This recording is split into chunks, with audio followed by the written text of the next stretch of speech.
everybody, it's Sarah. We are in the parking garage of Wegmans and we are about to do some Passover shopping. Today is not a couponing trip, it's a Passover trip. I normally don't go to buy a whole lot of stuff for Passover. I go to buy maybe a few things and then get inspiration for what I'm going to cook over Passover. If you don't know, if you're Jewish then you know, but if you don't, Passover is an extra special holiday where you can't eat anything. Well, you can't eat anything good because there's no flour, no yeast, so there's no bread, no pasta, no cake, no good desserts, no good anything, but you can still eat really frugally and, really well if you plan ahead, and that's what I'm doing today. So I came to Wegmans because they have a pretty decent sized Passover section. There is a Passover grocery store, a kosher grocery store up in Rockville, but that would take like an hour to go to. And Wegmans is only about 20 minutes away from my house. So here we are at Wegmans, and let's go Passovering. These are, they're desserts, but they're not really great. Macaroons are okay for a little. Actually, I like macaroons. Rainbow cookies. Rainbow cookies. Okay, this is your idea of a good dessert. Okay. Well, we might have to get this ultimate brownie. They're all flourless though. Bonbons. Okay. All right. Yep. Oh, crabby cakes are coming out. One thing that everyone gets for Passover is schmaltz, which is rendered chicken fat. We're not going to be buying it today because I make my own schmaltz, and I'm going to be doing a video really soon on how to make your own schmaltz because I have to make my own batch for Passover coming up. So there's toys for Abby and Ryan because there's nothing kids love more than a bag of plagues. One of the things that's forbidden on Passover is corn, which means no corn syrup, and that's why you're going to find kosher for Passover ketchup and all sorts of things. Do you want gefilte fish, white fish? No. No? I don't like canned or bottled fish. Well, neither do I, but apparently it's tradition. This is the first time I have actually ever seen kosher for Passover gummy bears, and I'm willing to give them a whirl. I love gummy bears. They're only $3.29, so that's not too bad. I'm buying more Passover stuff than I normally do, but this Wegmans is pretty good about having a whole lot of Passover stuff. What I was hoping to find was the kosher for Passover Coca-Cola. I have not yet seen it though, so it might be on the soda aisle with everything else. So there's kosher for Passover Coca-Cola right in front of my face as I was saying that. You may have actually, when I said that right a second ago, you may have been saying, wait, honey, they were right next to you the whole time. So, yeah, I'm just blind. So can you grab a couple bottles of that for me, babe?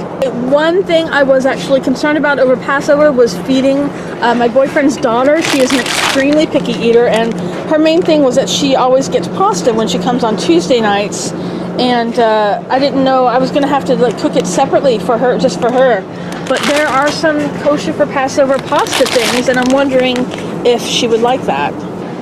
Okay, so Wegmans does have flyers with Passover coupons on it. Some of these things, however, generally are cheaper at Giant, and these are manufacturer's coupons, which means we can use them at Giant.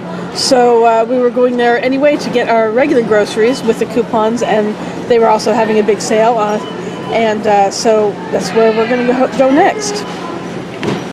Emma's fascinated by the kosher foods.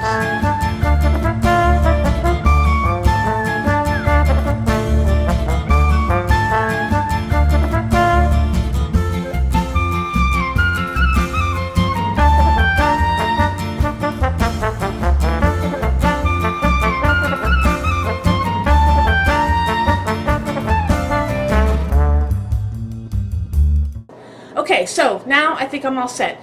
For the past 6 weeks, I've been looking over Passover recipes and trying to find things that I can make over Passover without buying a whole lot of special kosher for Passover things. I did buy matzo ball mix and the gummy bears and some other things, but I try not to buy as much specialty kosher for Passover things. I try to get as little of that as possible because it's so super expensive and you're only going to use it for the 8 days.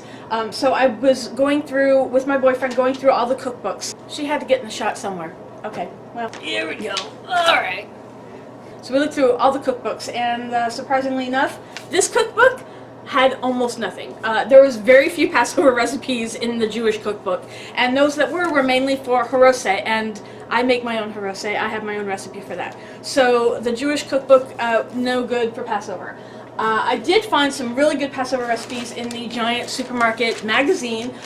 They had a whole bunch of like smoked trout, but carrot salad and chicken Waldorf and Cornish game hens with roast apples, which sounds really good.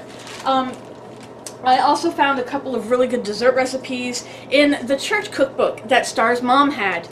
So there were some, she left it to him, and so now we have it. And there were some really good dessert recipes, but Southern churches often have really good desserts. But there's some actually ones that are good for Passover. The big cookbook that I'm going to be using over Passover is, as it turns out, this one. I know it's originally a parody cookbook, but there are some really good recipes in it. And I happen to get a lot of chicken. Over the past 6 weeks, I've been going to the supermarket. Yes, I just knocked over some food.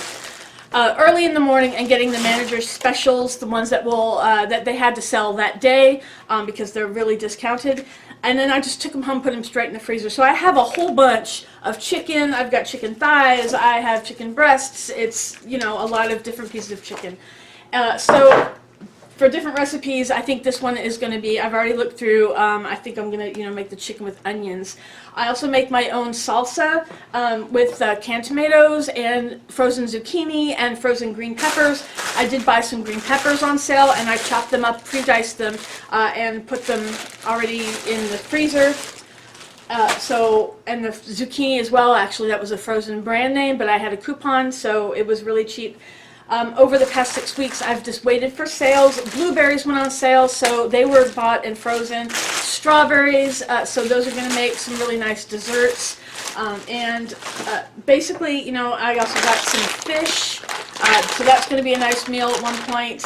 And some ground beef. I'm going to make some stuffed peppers, various chicken dishes, like I said. And so I think we're going to be good for Passover. And it's all about planning ahead and buying things on sale and freezing them. And just, you got to plan ahead. So that is going to be it. Right now I'm going to be doing first night Seder at my friend Sarah Rose's house. And second night Seder is going to be here at my place.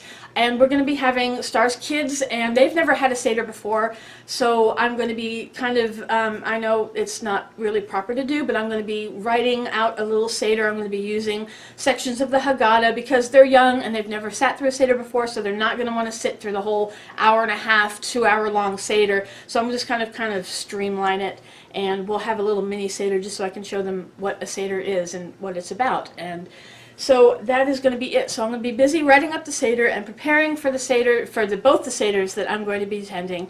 And that is going to be it. So everyone, I wish you a happy Passover if you celebrate it, and a happy Easter if you celebrate that.